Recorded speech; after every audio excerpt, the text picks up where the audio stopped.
The way religions teach about God as some separate entity watching humanity is completely wrong. The original Hebrew text in Exodus reveals something radically different that was deliberately mistranslated. When Moses asked for God's name, the answer, "I am that I am," wasn't identifying some being up in heaven, but it was establishing that the very consciousness you feel right now when you say "I am" is literally the only consciousness that exists in the entire universe. The churches know this, but they keep the distorted translation because they'd lose all control if people discovered their temporary fragments of the same divine consciousness. Job 12 completely destroys the whole narrative of victims and sinners by establishing that both the deceiver and the deceived are the same consciousness experiencing both sides. The Hebrew expression "apple of the eye" means the reflection in the pupil. You always see only your own reflection when you look at someone because you're literally looking at yourself in another body. Every person you know is the same single consciousness that chose to temporarily forget its complete nature to experience the illusion of separation.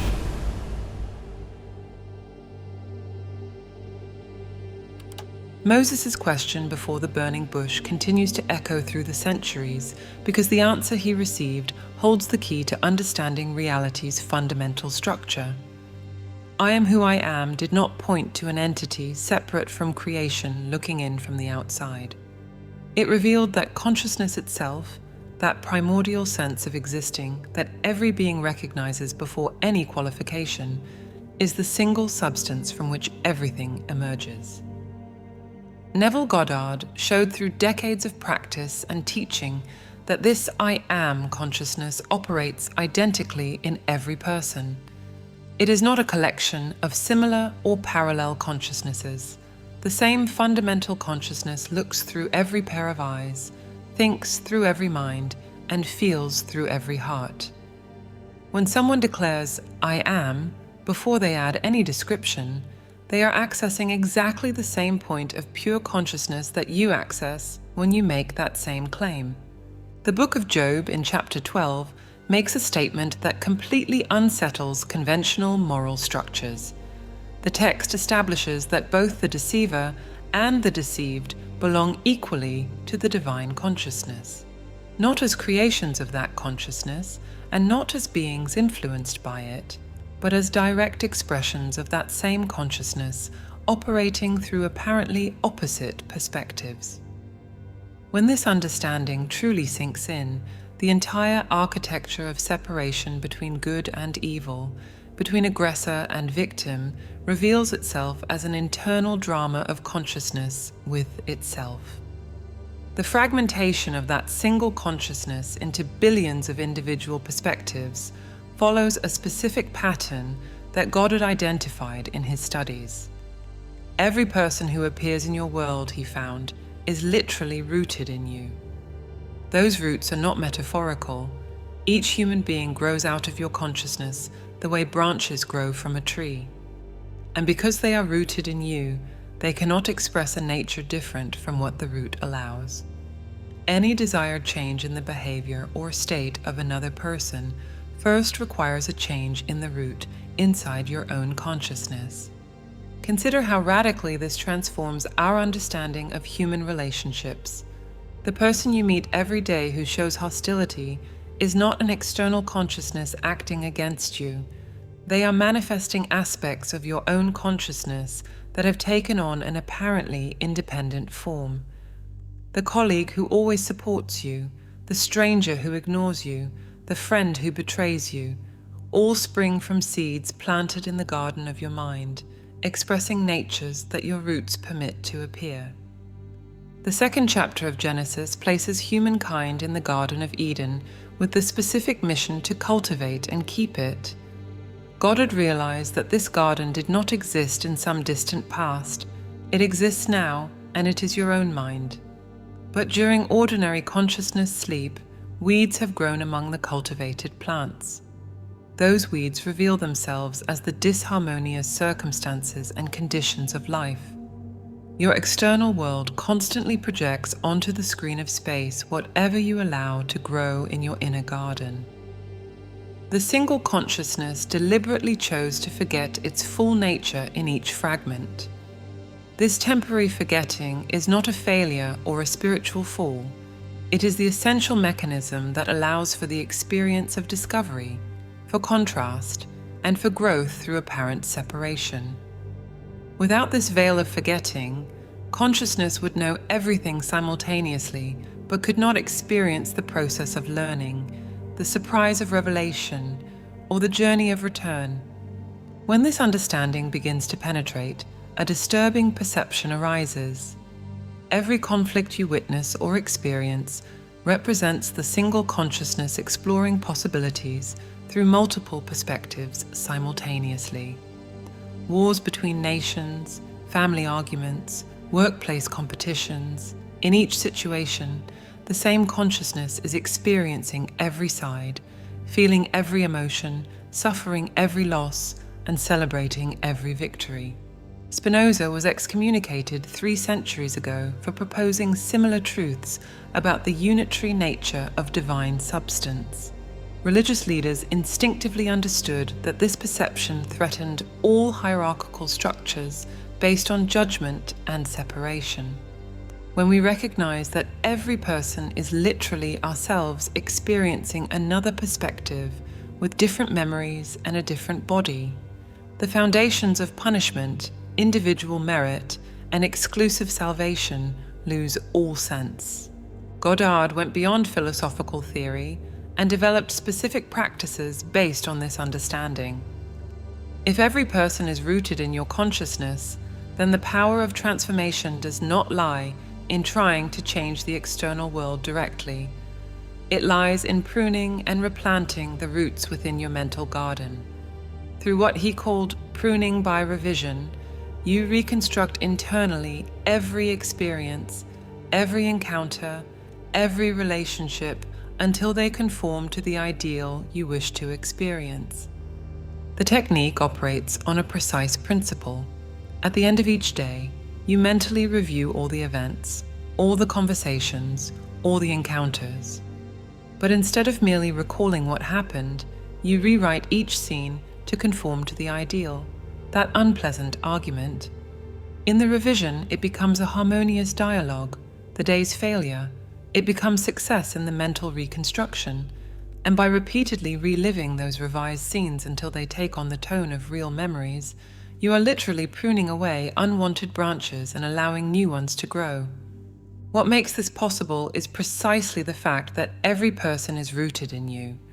When you change the nature of the root through persistent revision, the branch that grows from it, the person in your external world, must necessarily manifest the new nature, not by magic and not by coincidence, but because you are dealing with the source from which that manifestation arises. Reality constantly transmits information through a language that most people never learn to decode. Every sequence of events in your day, every apparently casual encounter, every repeating number pattern, all form a direct communication from consciousness to itself. You spend your whole day receiving messages that you completely ignore because you have been conditioned to believe the world operates by randomness and coincidence. The Hebrew term translated as apple of the eye carries a specific revelation about the nature of human relationships. It refers to the small reflection you see when you look directly into another person's pupil. You always see your own face reflected. The ancients encoded an operational truth in that expression. When you observe any person, you are literally looking at yourself, not only symbolically. The reflection in the pupil physically reveals what happens at every level of interaction. You can only see aspects of yourself projected into apparent external form. Dreams communicate through that same symbolic language, but more directly because the rational filter is temporarily suspended. Shifts from darkness to light in dreams do not speak about changes in physical lighting. They communicate the movement from ignorance to knowledge, from forgetting to remembering one's true nature. When you dream that you are lost and then find the way, consciousness is processing and signaling about the very awakening process that is occurring. Numbers that repeatedly appear in your experience form specific patterns of communication. You look at the clock and it is 11:11. The change you receive in cash totals exactly the same amount 3 days in a row. The number of people who enter the elevator corresponds to a sequence you have been noticing. These patterns do not arise from statistical randomness. They emerge because the single consciousness is constantly signaling to itself through every available channel. Goddard discovered that by mentally reviewing the day and reconstructing each event to match the ideal, you are not merely changing memories. You are decoding and recoding the symbolic language through which reality communicates. Every person who appears negatively in your experience transmits information about the rejected or unintegrated aspects of your own consciousness. When you revise and transform that person in your imagination, you are literally changing the symbol and, therefore, the message that the symbol carries. The structure of human language itself constantly reveals this deeper communication. When we say, "I see myself doing this," or "I found myself in a difficult situation," we are inadvertently confessing the truth. We are always dealing with ourselves. Phrases like "putting yourself in someone else's shoes" or "seeing through another person's eyes" did not arise as poetic metaphors. They describe the actual mechanism by which consciousness operates through multiple perspectives simultaneously. Synchronous events, those meaningful coincidences that seem impossible to explain, are moments when the veil between fragmented perspectives temporarily thins. You think of someone you haven't seen in years and they call. You have a specific question, and the answer appears through a conversation you overhear. A book falls off the shelf and opens to exactly the page that contains the information you needed. The single consciousness is constantly orchestrating these events to communicate with itself across apparent divisions. The revision practice that Goddard developed works precisely because it operates directly on this symbolic language. By rewriting the day's events in your imagination, you are not creating fantasies. You are literally reprogramming the symbols through which reality expresses itself. The person who was rude to you in the morning and whom you revise as kind is not transformed by magic. The symbol they represent in your consciousness changes, and since they are rooted in you, they must express the new symbolic nature. Every physical illness carries a specific symbolic message. Vision problems often arise when there is something consciousness refuses to see. Hearing difficulties appear when there is resistance to hearing certain truths. Back pain manifests when we carry burdens that are not ours or when support is lacking in some area of life. The body constantly translates states of consciousness into physical symptoms, communicating in a language that conventional medicine does not recognize. The very structure of cities, the architecture of buildings, and the way streets are organized all reflect and communicate collective states of consciousness. It is no coincidence that periods of expanded consciousness in history correspond with dramatic changes in architecture and urban planning. The physical spaces we create and inhabit are three-dimensional projections of mental states, constantly communicating and reinforcing specific patterns of thought. Learning to read these symbols completely transforms the experience of being alive. The world ceases to be a chaotic sequence of random events and reveals itself as a constant, rich, multi-dimensional communication from consciousness to itself. Every moment carries meaning. Every encounter transmits information. Every experience contributes to the infinite internal dialogue through which the single consciousness explores its possibilities. The body you inhabited 7 years ago does not share a single cell with the body you inhabit now. Every atom has been replaced, every molecule renewed, every cellular structure rebuilt. Yet you retain the same sense of being you. This continuity of consciousness across complete physical discontinuity reveals that what you truly are transcends material form. The consciousness that says, "I am" through you has remained constant from your earliest childhood memory to this moment. The body grew, aged, and changed dramatically, but the observer who witnesses those changes never altered. You at 5 years old, and you now share exactly the same witnessing consciousness. Memories changed, beliefs evolved, and opinions transformed, but the one who is aware of all those changes remains unchanged. Neville Goddard showed through his revision practice that identity functions like a role assumed by consciousness, not like a fixed trait. When you mentally revise an event from your day and imagine yourself acting completely differently, you are not concocting a fantasy. You are revealing that your identity has always been a choice of consciousness, not an external imposition. The shy person can revise themselves as confident. The poor person can revise themselves as prosperous. And by holding those revisions persistently, the external identity begins to conform to the internal revision. Nationality, religion, social class, and race, all those categories that seem to define who you are, function only like temporary clothes that consciousness wears. A German who completely loses memory and is raised in Japan becomes, in every cultural and behavioral way, Japanese. The consciousness animating both experiences remains identical. The characteristics you consider most fundamentally yours are merely habitual patterns that consciousness has assumed and continues to assume moment by moment. The name you respond to every day represents a social convention, not your real identity. Goddard emphasized that when Moses received the answer, "I am," as the divine name, he received the revelation that true identity precedes any name or qualification. You are not John who has consciousness. You are consciousness that temporarily operates through a set of memories and characteristics grouped under the label John. Experiments with people who suffered total amnesia reveal something extraordinary about identity.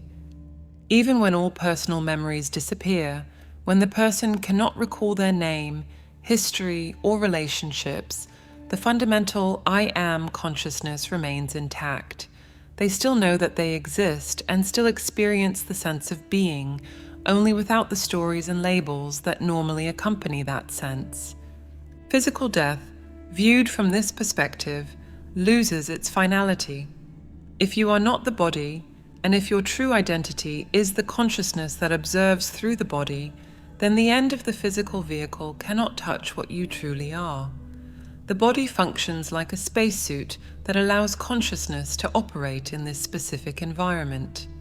When the suit wears out beyond repair, the consciousness that inhabited it remains, ready to assume new forms of expression. Every trait you consider flawed in yourself exists only as a habitual pattern of thought that can be revised. Goddard found that by consistently revising how you see and behave in your imagination, those revisions gradually become your lived experience. The person who always considered themselves physically weak can, through persistent revision, develop strength. The one who always saw themselves as intellectually limited can, through the same practice, develop extraordinary mental capacities. The limitations you accept as fixed realities about yourself, age, ability, talent, intelligence, all arise from identifications of consciousness with temporary states. Consciousness itself does not age, does not have limited capacity, and does not possess fixed talent. It temporarily assumes those characteristics as an actor assumes a role, and like any competent actor knows, the role can be modified, deepened, or completely transformed through practice and reimagining. Chronic illnesses, destructive behavior patterns, and seemingly uncontrollable addictions all represent identifications of consciousness that have become habitual through repetition. But habits of consciousness, unlike physical laws, can be completely rewritten through systematic application of revision. Goddard reported numerous cases of people who transformed conditions considered permanent simply by persistently revising their identity until the body and circumstances conform to the new vision. The true identity you carry never was born and will never die because consciousness exists outside the temporal framework. Time is a dimension through which consciousness moves, not a prison that contains it. Past, present, and future exist simultaneously in consciousness, and through the practice of revision, you can literally rewrite your past to create a different present. The return to unified consciousness does not occur through earned merit or achieved purity. Goddard discovered through his practice that return happens when fragmented consciousness exhausts the possibilities of experience at a given level of forgetting. Like a child playing hide and seek who eventually tires of the game and wants to be found, each fragment of consciousness carries an intrinsic urge to return to the recognition of its full nature. Grace operates independently of any system of reward or punishment. When Goddard speaks about forgiveness in the context of revision, he is not referring to absolution of sins in the traditional religious sense. The forgiveness he describes consists of identifying any person with the ideal they wish to embody, regardless of their current behavior. This practice reveals that return to unity is not something earned. It is allowed when we stop resisting through judgment and condemnation. Each fragment of consciousness experiences this return on its own timing, determined not by an external decision, but by the internal process of exploration and discovery. Some perspectives need to experience deep polarities, extreme wealth and poverty, intense love and hate, absolute power and complete impotence, before the impulse to return activates. Other perspectives awaken through subtler experiences, small fissures in the veil of separation that gradually widen until unity is revealed. The specific moment of recognition, when the illusion of separation finally dissolves, occurs through a direct encounter of consciousness with itself. Goddard describes this moment as the instant when you look into another's eyes and see only your own reflection, not physically, but at a level of recognition that transcends sensory perception. In that instant, the larger consciousness and the apparently separate fragment recognize one another as the same being experiencing itself from different viewpoints. The parable of the prodigal son encodes this process precisely. The son does not return to the father because he became worthy through suffering and repentance.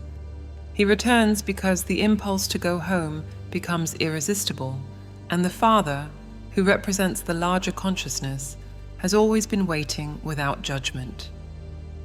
The celebratory feast does not reward good behavior. It celebrates mutual recognition, the temporary end of the illusion of separation. Spinoza grasped this inevitability when he developed his concept of a single substance that necessarily expresses itself through infinite attributes and modes. Each mode, each individual form of existence, remains always within the single substance, never truly separated despite the appearance of individuality. The religious leaders who excommunicated him 3 centuries ago tried to suppress this understanding because it eliminates the need for intermediaries between the individual and the divine. Goddard's revision technique accelerates this return not through spiritual effort, but through practical recognition. When you revise each person in your experience, imagining them in their ideal state, you are practicing the recognition of unity. You are treating each person as you would like to be treated because, ultimately, each person is you experiencing another perspective. This practice gradually dissolves the mental barriers that sustain the illusion of separation. The concept of individual salvation completely loses meaning within this framework. There are no elect or condemned, no saved or lost. There is only the single consciousness experiencing all possible states through its own fragmentations. Each fragment eventually returns to recognition of the whole, not as a reward, but as the natural movement of the process. Trying to save someone reveals a fundamental misunderstanding. You cannot give someone what they already are. Goddard emphasized that this return does not represent an end, but a transition. When a fragment fully recognizes its universal nature, it does not cease to exist as an individual perspective. Instead, it begins to operate simultaneously as the individual and the universal, retaining its unique viewpoint while including the totality. It is like a drop of water in the ocean that retains its drop perspective while experiencing being the whole ocean. Resistance to return arises from the fear of losing individuality, but this fear is based on misunderstanding. Consciousness does not seek to destroy the individual perspectives it created. It seeks for them to recognize what they always were while maintaining their unique expression. The return is not absorption into emptiness, but expansion to include everything while remaining yourself. The 613 commandments of Judaism, viewed through this lens, reduce to a single principle: recognize and treat every being as an expression of the same fundamental consciousness. Not out of moral obligation, and not because of an external commandment, but because that recognition dissolves the artificial barriers that needlessly prolong the illusion of separation and the suffering it produces. True repentance has nothing to do with guilt or remorse. Goddard discovered that the original word translated as repentance literally means change of mind, a radical transformation in how you perceive reality. When someone consistently appears unpleasant in your experience, the power to transform does not lie in trying to change that person's behavior through external action. The power lies in completely transforming how you perceive them in your consciousness. The technique works by going to the root of perception in your imagination. You do not try to cover negative perception with superficial positive thoughts. Instead, you rebuild the person from the foundation. That colleague who always sabotages you becomes, in your mental revision, someone who actively supports your success. You are not lying to yourself. You are exercising consciousness's creative power to establish a new route from which a different manifestation will grow. Goddard demonstrated this regularly with practical examples from his own life and from his students. A teacher in New York applied this technique with a student who was about to be expelled. The young woman was considered incorrigible by the school psychiatrist, the administration, and the entire faculty. Instead of accepting that shared perception, the teacher spent her nights mentally reviewing every interaction with the student.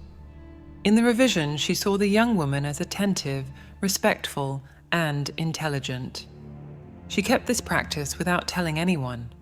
In 10 days, the change in the student's behavior was so dramatic that the expulsion decision was unanimously reversed.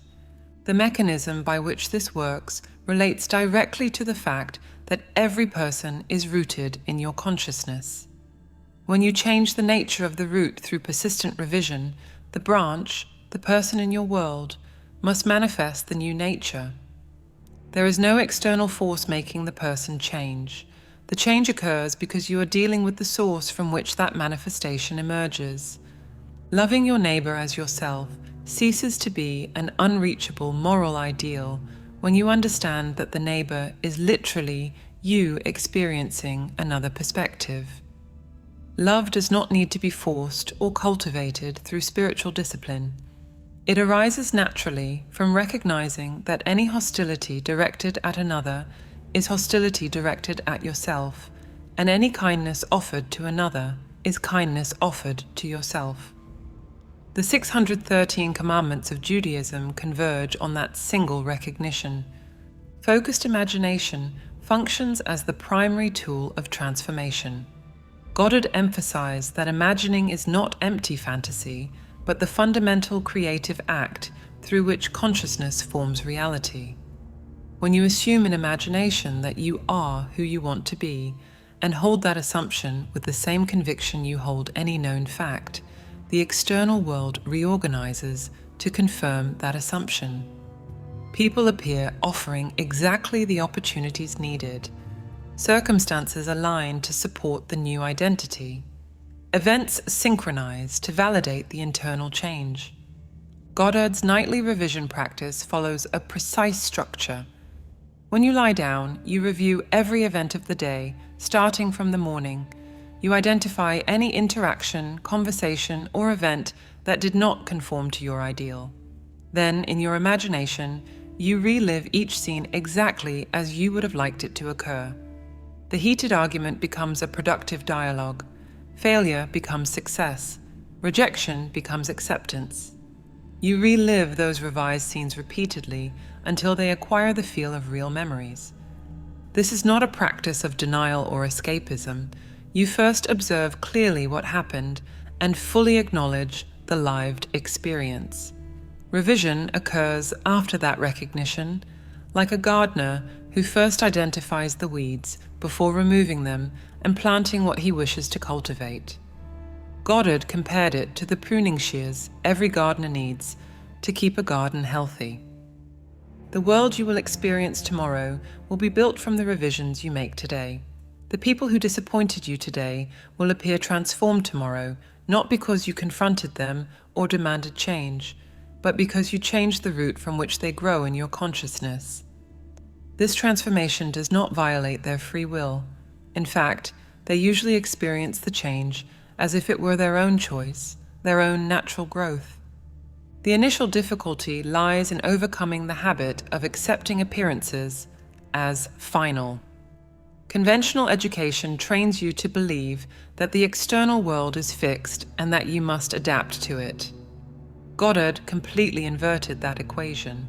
The external world is plastic, constantly shaped by the activity of imagination. You are not at the mercy of circumstances. Circumstances are at the mercy of your disciplined imagination. Each successful application of this technique weakens belief in the solidity of the external world and strengthens recognition of the creative power of consciousness. Gradually, you stop reacting to the world and begin creating it consciously. The victim of circumstances becomes the gardener of God's garden, pruning and cultivating reality through the conscious use of imagination. Spiritual awakening does not culminate in a static state of illumination in which all seeking ceases. Goddard understood from direct experience that perceiving yourself as the consciousness that observes through every eye is only the beginning of an infinite process of expansion. When you fully recognize that every person is yourself experiencing another perspective, your individuality does not dissolve. It expands to include the whole while retaining its unique viewpoint. This simultaneity of being individual and universal operates as a fundamental shift in the mode of existence. You continue to experience through a specific body with particular memories and defined relationships, but now every experience carries the added awareness that you are also on the other side of each interaction. When you talk with someone, you remain aware that you are speaking to yourself. When you help another, you know you are simultaneously giving and receiving. The paradox resolves itself in lived experience. You are one and many at the same time. The process does not stop with that initial recognition. Having experienced all possibilities available at a certain level of complexity, consciousness fragments again into yet more elaborate configurations. Like a musician who masters simple scales and progresses to increasingly complex symphonies, consciousness continually expands its capacity to experience through successive cycles of division and reunification. Each cycle increases the total capacity for experience. In the first level of fragmentation, consciousness can experience basic polarities, pleasure and pain, love and fear, expansion and contraction. After reunifying and fragmenting again, it becomes capable of subtler nuances: bittersweet nostalgia, nervous anticipation, melancholic satisfaction. The palette of possible experiences expands infinitely through those successive cycles. Goddard realized that every person actively participates in this expansion process, whether they recognize it or not. When you use the revision technique to transform your perception of others, you are not only improving your personal circumstances, you are contributing to the evolution of consciousness' total capacity to know itself. Every genuine act of forgiveness, every transformation of perception, adds new possibilities to consciousness's infinite repertoire. The idea of a final destiny or ultimate goal proves to be a misunderstanding of the process. Consciousness does not seek to reach a particular state and remain there forever. The joy lies in continual movement, in perpetual discovery, in the endless unfolding of new forms of experience. Like a child who never tires of play, inventing ever more elaborate games, consciousness finds inexhaustible delight in creating and exploring new configurations of itself. Human dramas that appear so serious and definitive from the individual perspective reveal themselves as temporary explorations from the expanded viewpoint. Wars, loves, betrayals, and accomplishments all serve as vehicles through which consciousness experiences specific ranges of possibility.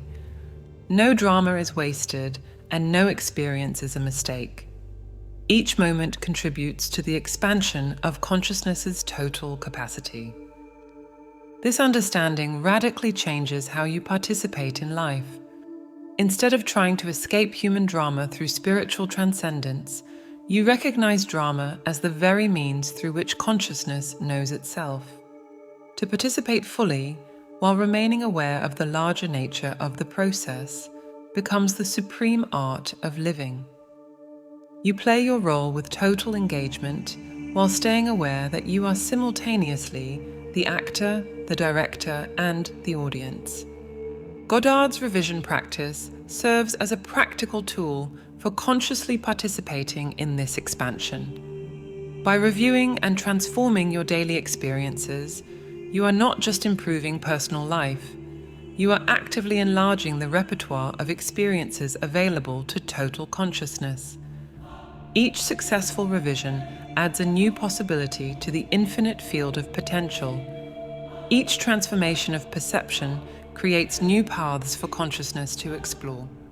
Recognizing that you are a co-creator in this infinite process of expansion fundamentally changes your relationship with existence. You are not here to learn lessons, to pay karmic debts, or to earn salvation. You are here as consciousness itself, exploring new frontiers of experience through your unique perspective. Every choice you make, every perception you transform, every reality you imagine and manifest contributes to the infinite expansion of the whole. Every change begins with understanding your role as co-creator, and the only way to connect to this divine intelligence is through meditation. We developed a set of audio tools to help you access that higher state of consciousness. To learn more and gain immediate access, click the link on the screen or in the comments. If this video resonated with you, write in the comments, "This made sense to me,"